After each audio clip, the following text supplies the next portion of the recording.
Listra. Joyería Hermón presenta. Bienvenido a Aroma de Gracia. Un espacio donde la fe y la fragancia se entrelazan. Donde cada nota aromática nous habla de Elo Eterno, Elo Santo y Elo Divino. Hoy comenzamos nuestro viaje con un perfume muy especial. Nous viene en frasco de cristal, ni le vin un nombre français élégante.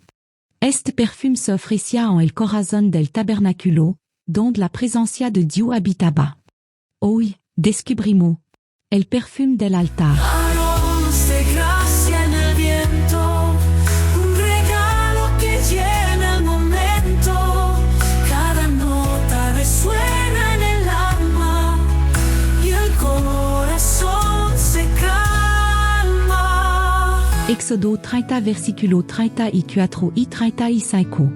Adema Jehová a Moisés, toma especia aromática, estact y una aromática, y galbano aromático e incienso puro de todo en igual peso, y hará de Elo un perfume, según el arte del perfumador, bien mezclado, puro y santo. En el passage que acabo de leer encontramos un mandato divino que establece la création d'un perfume sagrado.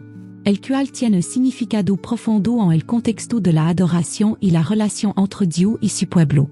Este passage revela no solo los ingredientes y la preparación del perfume, sino también la intención detrás de su uso. Dios a instruit a Moisés sobre la mezcla de especia aromática que componen este perfume. Los ingredientes mencionados son la mirra, la canela, el cálamo y el casia. Cada uno de estos elementos no es elegido al azar. Cada uno tiene propiedad única que contribuyen a la fragancia del perfume, simbolizando aspectos de la relación entre Dios y su pueblo. El perfume sagrado que se utilizaba en el altar estaba compuesto por una mezcla específica de ingredientes, cada uno con su propio significado y simbolismo. Especia aromática. Esta especia representant la diversidad y la riqueza de la adoración. Simbolisant la variedad de formas en que podemos acercarnos a Dios, cada una con su propia fragancia única que contribuye a la belleza de nuestra adoración. Estact. Este ingrediente, conocido por su fragancia dulce, simboliza la devoción y la entrega. Su inclusión en el perfume nos recuerda que nuestra adoración debe ser un acto de amor y dedicación hacia Dios. Una aromática. Este componente aporta una fragancia intensa y profunda al perfume. Representa la profundidad de nuestra relación con Dios y la intensidad de nuestra adoración. Nos invita a acercarnos a él con un corazón sincero y apasionado. Galbano aromático. Este ingrediente es conocido por su aroma distintivo y su capacidad para elevar el perfume.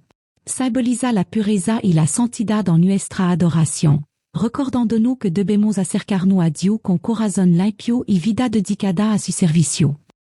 Incienso puro. El incienso es el componente más conocido del perfume y es un símbolo de oración. Su fragancia se eleva hacia el cielo, representando nuestra oración y la aceptación de nuestra ofrenda por parte de Dios.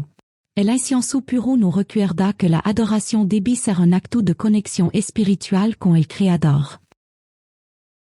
El propósito del perfume del altar va más allá de su fragancia física. Este perfume era un símbolo de la presencia de Dios entre su pueblo. En el Antiguo Testamento, el tabernáculo era el lugar donde Dios habitaba y donde su gloria se manifestaba. El perfume, al ser quemado en el altar, ascendía como un aroma grato a Dios, simbolizando la aceptación de las ofrendas y la adoración del pueblo. Este mandato de Dios también establece una conexión entre lo sagrado y lo cotidiano. Al preparar y ofrecer este perfume, los israelitas estaban recordando constantemente la importancia de la adoración en su vida diaria.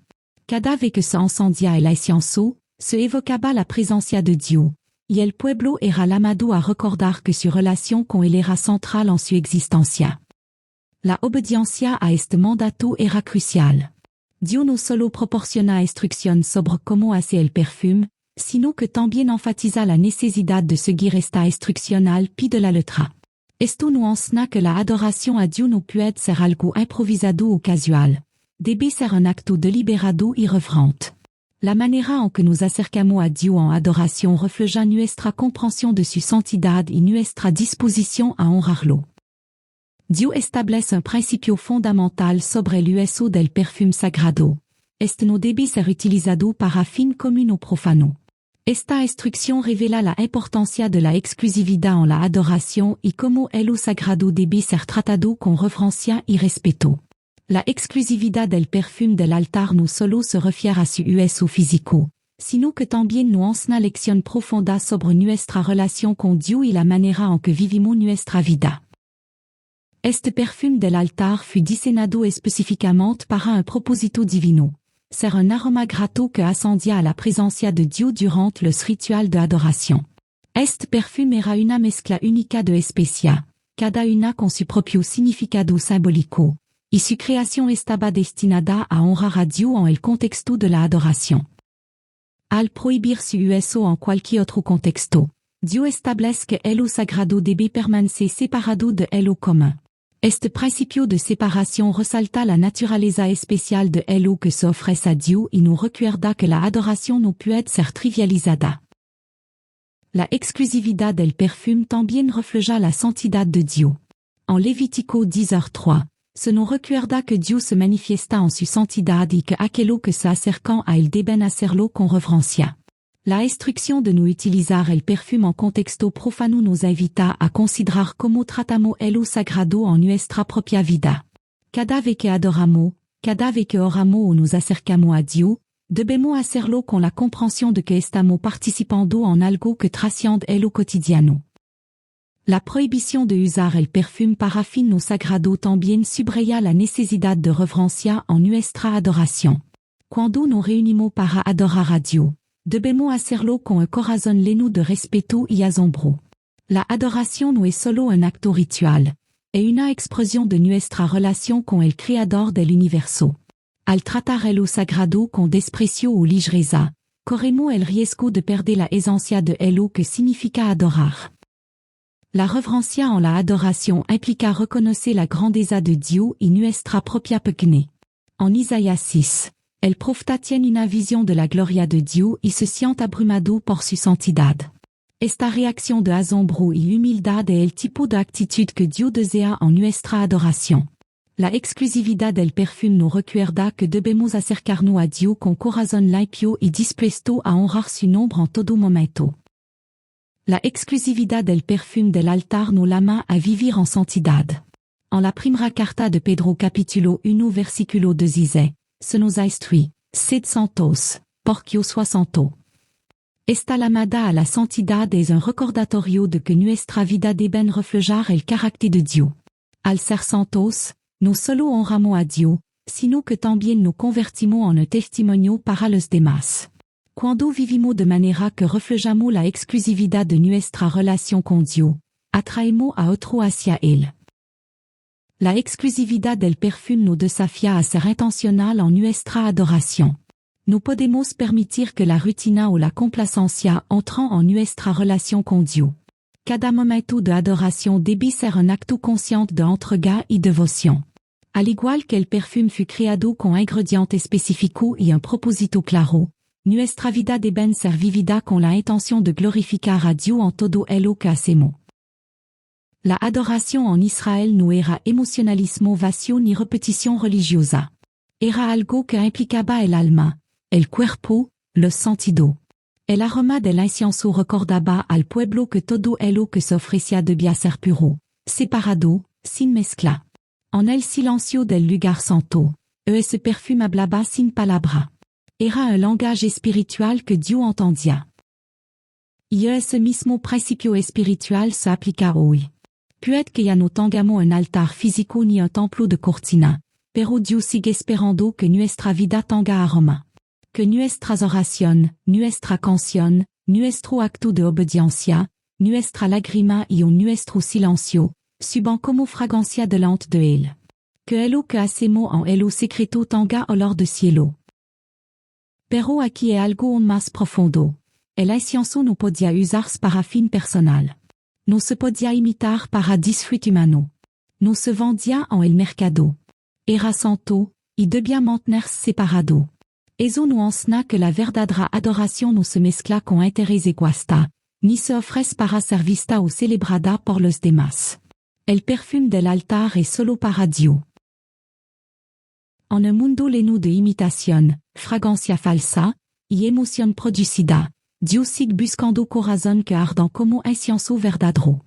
Vida que no solo velan bonito por fura, sino que estén hecha de ingredientes santos, auténtico, que han sido triturado, refinado y ofrecido voluntariamente. Porque solo entonces la fragancia puede subir. El perfume del altar no es barato. Es costoso. Se produce con quebranto, con reverencia, con dedicación. Y solo quien ha estado cerca del fuego de Dio puede esparcir ese aroma en el mundo. No se trata de hablar bonito ni de aparentar santidad, se trata de vivir tan cerca de la presencia, que tu vida huela a ella. Ese es el verdadero perfume del altar. Uno que no se compra. Uno que no se improvisa. Uno que solo se logra caminando con Dio, amando su presencia, y ofreciendo cada día el incienso de corazón rendido.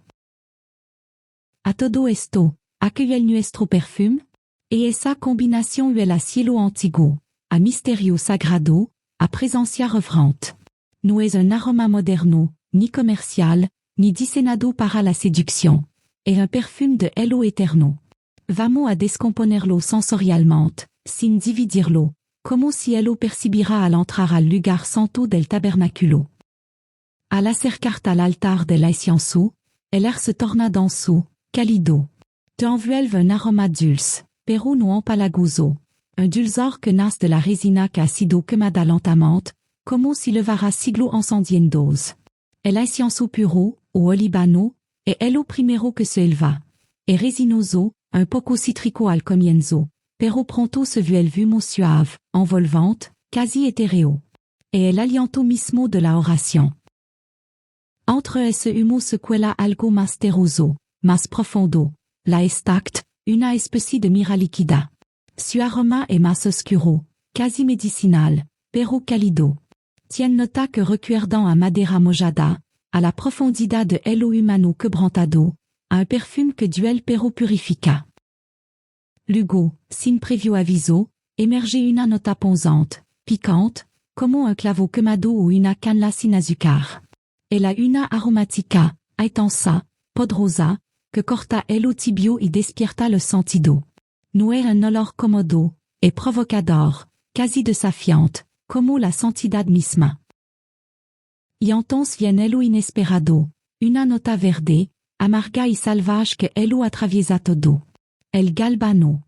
Como si hubiera roto una rama en medio del bosque y su savia se derramara sobre las brasas. Tiene algo de frescura, pero también de juicio, de frontra. No se deja domesticar. Todo eso se mezcla, no en capa separada, sino en un solo suspiro aromático. Un perfume que huele a altar, a pacto, a reverencia. Huele a un Dio que no se toma a la ligera. Huele a fuego. Huele a oración verdadera.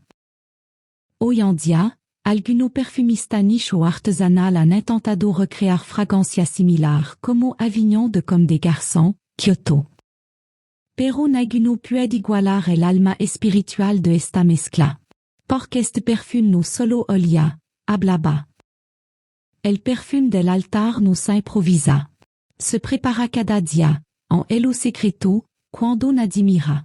Se construit con obediencia, con oración sincera, con gratitud en medio del dolor. Y Elo más hermoso, es que ese perfume no se pierde. Sub. Lega. Atraviesa el velo del tiempo y el ruido del mundo. Y lega al corazón mismo de Dio. Oui, quizá no tiene mucho que ofrecer. Pero si tu corazón es sincero, si está dispuesto a mezclar tu ingredient en el fuego de su presencia, entonces tu vida puede convertirse en un incienso santo. Un aroma que le diga al cielo. Aquí estoy, Señor. Todo para ti. Gracias por acompañarme en este primer viaje por los caminos sagrados del perfume y la presencia. Hoy nos acercamos al altar, no solo con palabras, sino con el anhelo de que nuestra vida desprenda un aroma que agrada a Dios. Porque Aroma de Gracia no es solo un podcast, es un espacio donde la fragancia del cielo se entrelaza con la palabra, donde los perfumantigo cobran vida en el corazón del creyente moderno. Te invito a preparar tu propio incienso diario. Mezcla tu oración, tu obediencia, tu silencio, tu fe. Ofrécelo en el altar de Elo Cotidiano. Y deja que tu vida huela a él. No olvides seguirnos, compartir este episodio, y estar atento al próximo encuentro, donde descubriremos otro aroma, otra verdad, otra historia impregnada de gracia. Nos escuchamos en el próximo episodio de Aroma de Gracia. Aromas de gracia en el viento, un regalo que llena el momento. Cada nota resuena en el alma y el corazón se calma. Una producción de Listra. ABS Audio en calidad sonora. Joyería Hermón presentó.